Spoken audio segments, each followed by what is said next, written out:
UEFA confirmed today that Danny Welbeck will not be facing retrospective action after that supposed dive during Arsenal's victory against Milan. Did they get this wrong? Should he be punished for it? Yeah. Well, why not? So basically you're just saying to anybody, like, I mean, all right, OK, what was it then?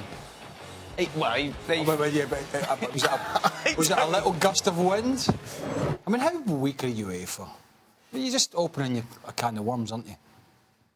It's a blatant dive. I think UEFA should have taken stronger action on this.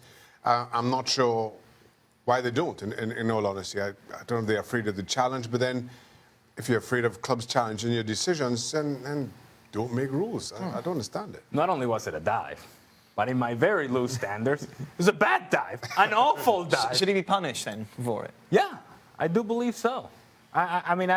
And look, I defend a dive better than anybody else. But let me tell you, this one is just, you can't, it's indefensible. Gattuso doesn't blame Danny Welbeck. In fact, he blames the officials. When I was a player, I tried to take advantage of little incidents. Nobody wants to lose, and I'd be a hypocrite to say he was wrong. The truth is, it wasn't his mistake, but that of the officials who awarded the penalty.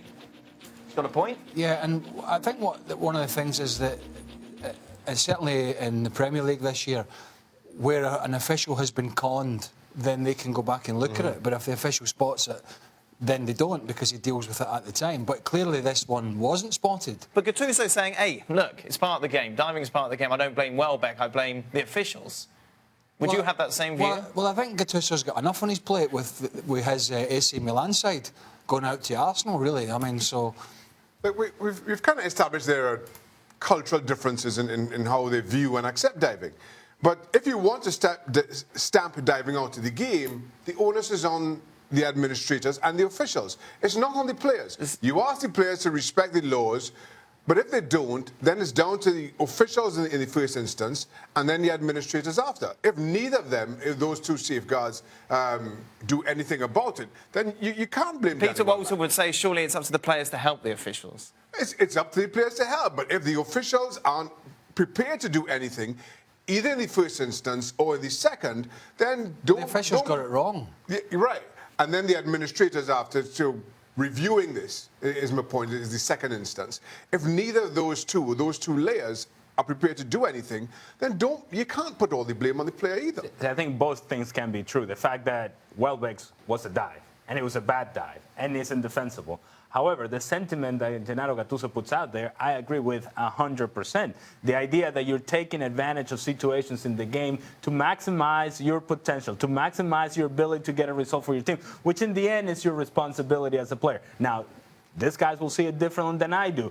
In my mind, diving is part of the game. It's not the best part of the game. It's not what we like the best. It's not what we appreciate the most, but it's also part of the game. And to take a position and say, well, diving is bad, but everything else that goes on in the game that is morally flawed, then all of a sudden we're starting to pick and choose as to what we consider acceptable and not acceptable. Sometimes we get on a moral high horse and sometimes we don't.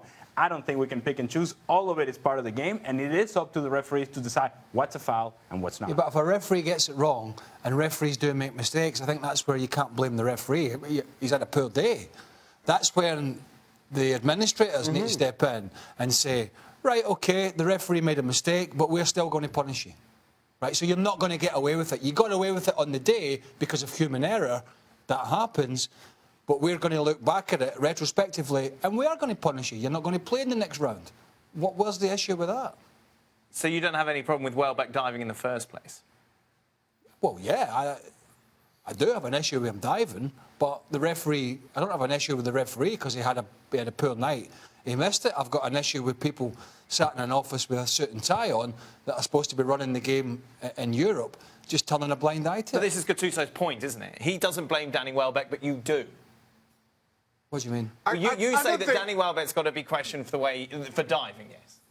No. You said you had a problem with Danny Welbeck. No, I'm saying UEFA have to look at that. No, but you're saying that you've got a problem with Danny Welbeck diving. Well, he's He has dived, hasn't he? Yeah, no, he has dived. But I'm just well, saying that Gattuso's given him a pass, basically, and saying, I don't mind a player diving, it should be the officials who catch it. But what I'm trying to say is officials miss things because they're human, and that's where UEFA have to step up. No, I understand that, but what I'm trying to get is that Danny Welbeck going down in the first place is something you disagree with. Well, personally, I disagree with it, yeah. Well, that's all right, then. Here's the thing. Here's what I would say to that. Yes, I absolutely I disagree and would prefer not to see Danny Welbeck going on as he does. Similarly, I'd prefer not to see the referee making as blatant an error as he does. But those two things happen, and you have safeguards for that in retrospective action. But when retrospective action fails on both instances, then, you know, that's when you just have to throw your arms up. There's drawing a foul. And then there's that. Yeah. Because you could wait for the slide tackle to come in, and then you could time your little pass, the little touch past him, or you could dink it just over the leg, and you draw the foul. I've got less of an issue with that than I have with what Welbeck did. There was not even an attempt to make a challenge. If you went down the way that Welbeck did when you were playing... I wouldn't have done. I would have slipped. What would the reaction have been in the locker room? My locker room? Yeah. Would there have been any words from the coach or from your teammates or anything like that? Do you know, it's difficult to say because it's just not something we spoke about. Right. Back, you know, in the mid-90s, early 2000s, I mean, a couple of players, John Spencer, for example, who played with me at Chelsea, played at Rangers, played in the US and MLS, he was one of the best at waiting for the challenge to come in and then nipping it past somebody. But we never chatted about these things. Diving was only an isolated incident many years ago, and in my memory. Unless I've got a memory problem. As opposed to in your locker room, would it be something that would be addressed, applauded? Would a coach say to you, keep that up? Well, depending. And if you talk about the culture in MLS, is different than it would be, say, in the locker room in Venezuela. Sure. Look, if that meant that we beat Argentina 1-0 with a foul that I drew, quote unquote, then we're celebrating. And however we got to that point, we don't question it. And again, this is where culturally we're going to have differences. And I've come to the point to where I accept it as part of the game. Obviously, on the other side of the table, not so as much. But even having said that, I do agree that what Danny Welbeck did, again, was wrong and indefensible. And that's coming from a position of do whatever it takes to win the game. Even having said that, that in itself is embarrassing. International Week, ladies and gentlemen. ESPN FC with you throughout the week. Join us for the next show tomorrow.